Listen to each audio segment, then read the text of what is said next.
I wanted it again and again. I did it with the European Championships 5 times, but every one of those 5 wins was different. The World Championships was a different kind of win. Losing on 2 split decisions in World and Olympic Games, you want it back. You want that perfect situation back.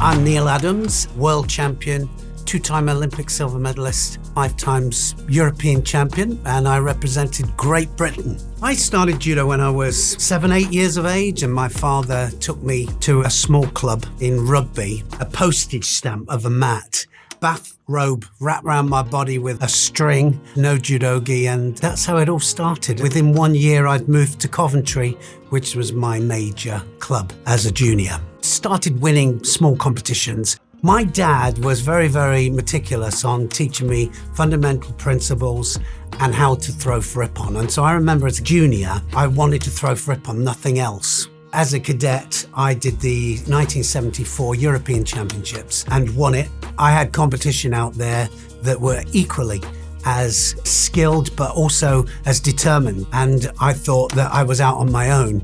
And then, of course, I realized that I wasn't. There was a different level up there that I had to attain to.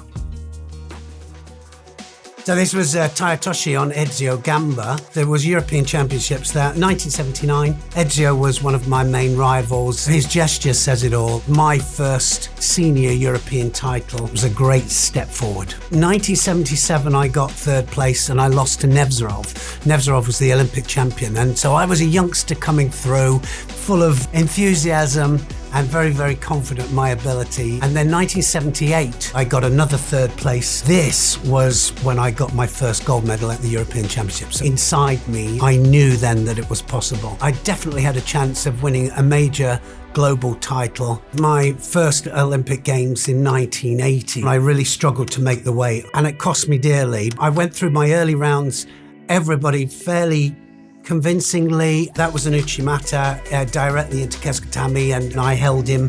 Every match that I had didn't go time. Final against Ezio, we went 2.5 minutes in, 3 minutes in, and I was just kind of half a step behind on attacks, and he got the decision at the end. So he was Olympic champion. And the only contest that I lost in that year was the final of the Olympic Games at the lower weight category. That was on top of the rostrum there. Very disappointed face. I think I'd lost the gold medal as opposed to winning the silver medal at the Olympic Games. I was obviously sportsmanlike towards Ezio, and I was just so disappointed. I didn't want to talk to anybody. Gary Newbon, who was a broadcaster at the time, put the microphone in front of my face and said, "How do you feel?" And I kind of said, "How do you think I feel? You know, I'm disappointed." I was immediately back into competition after that Olympic Games. I mean, it just spurred me on, and I came up to my rightful weight. So that was the semi-final of the World Championships against Kevin Doherty of Canada. I was in the final, got a chance of being world champion. It was the first ever finalist that Great Britain had ever had in the men's World Championships against Kase. I knew his judo. I knew it was possible to beat him. The Jujigatami that I managed to roll him with in the end, and I had a couple of goes at this from different angles, one from underneath, and then that one I managed to get on his back.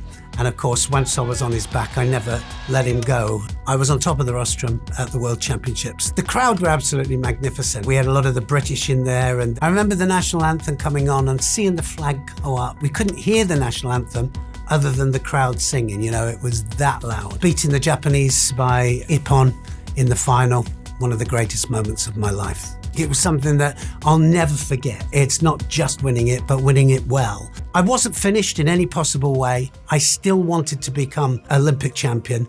The only thing on my mind was the next 3 years and the preparation for that Olympic Games in '84.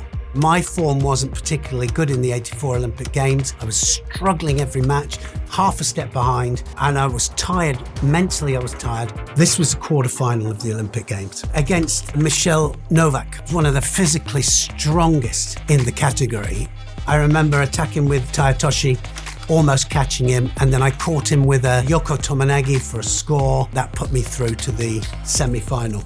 In the semi-final, I had a Yugoslav called Lesak. I had to fight all the way here. I got a score, I went up, and then I just held off. I remember just thinking, I want this to end. So then I was in the final of second consecutive Olympic Games, one of the favourites to win it. Frank Williker came in full of vigour and confidence, and I remember coming out to him in the final. Coordination just a little bit off, timing just a little bit off, attacking, I was well ahead, I think, to 3/4 through. And then I hesitated on the edge of the area thinking that the referee was shouting mate. I don't know why I hesitated, I just did. And then he came in for a throw and caught me. That was it, my second Olympic Games, a disaster. The disappointment on my face, the same disappointment that I had before. It says it all. There's no smile, there's sadness in the eyes, and it's something that stays with you forever. And I would say that these two losses have stayed with me in one way or another all the way through my life. It meant that much to me. It wasn't physicality or the physical amount of pressure that I'd been under. It was definitely the mental stress. Would I do it differently again? Probably.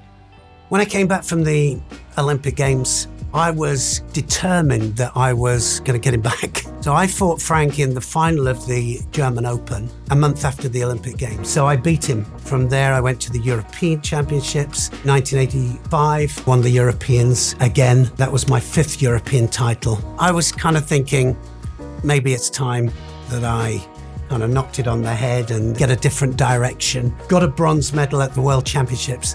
That was the time then I just thought, I'm really tired of this, I need a rest. Thought that I needed to develop my coaching, and that's when France, the racing club, came in for me. And so we went over to Paris, we was there for a year. That was a great experience for me, and it was a great introduction into the coaching. I took the Olympic team out to 96 Olympic Games.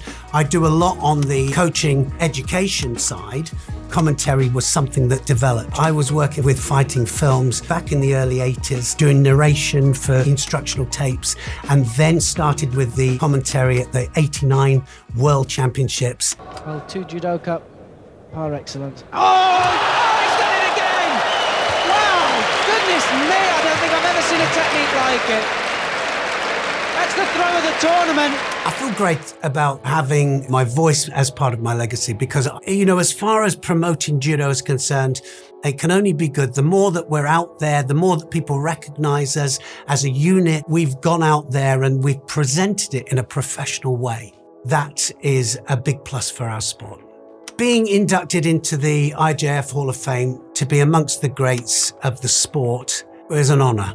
I now realize that the responsibility of the great champions is that they can direct the up-and-coming champions in the right way. This whole thing that we do, and we do it well, this whole bubble suddenly bursts. This euphoria that we've felt all the way through, being champion, being the greatest, and what now? It can push them into alcohol or drugs, or it can put you in a bad, dark place. So we need something to be able to train them to come out of that dark place or not even go near it. Great athletes are going to be great no matter what they do, because that's their mindset.